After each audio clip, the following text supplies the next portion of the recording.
თიხის მილები დუღაბითა და კვადრატული აგურითაა მოწყობილი, რაც მის სიძველეზე მეტყველებს. სპეციალისტები ფიქრობენ, რომ ჩუმლახში ნალებუარის ტერიტორიაზე აღმოჩენილი წყალსადენი თამარ მეფის ეპოქას მიეკუთვნება. საგულისხმოა, რომ აქ ორი ქსელია მოწყობილი, რომელსაც სხვადასხვა მიმართულება აქვს. 9 მეტრის სიგრძის მილები ერთმანეთთან მყარადაა დაკავშირებული.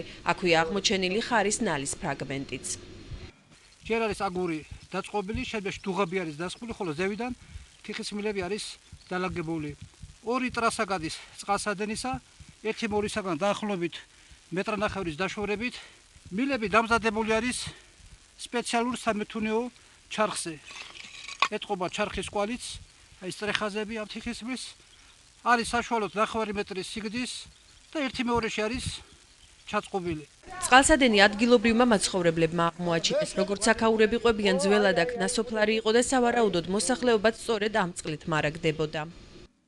სოფელი მაშინ აქ იყო და მთელი სოფელი აი იმიტომაც არის, რომ აი აქ არის ერთი ბასეინი შევკრები, აი ეს მეორე მილი რომელიც ჩადის ქვევით აქ არის ბასეინი 150 მეტრში და აი ეს მესამე მილი ახლა სადაც ბატონი თამაზია, უფრო შორს დაახლოებით 9 კილომეტრში ბასეინია, სადაც სამივე მოქმედები. აქ იყო დასახლება ერთი 70 წლის წინ. და აქედან ჩავიდა ქვევით. აქ ვერ მოძრაობდა ხალხი უგზობით. და ეს წყალი არის ძველი. მე გამიგია, რომ ეძახიან ბერიან ყოდას.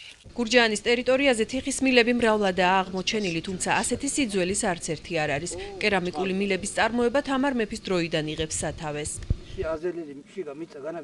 პირველი თიხის მილებით მოწყობილი წყალსადენი მეფე თამარის ბრძანებით გაკეთდა მცხეთაში.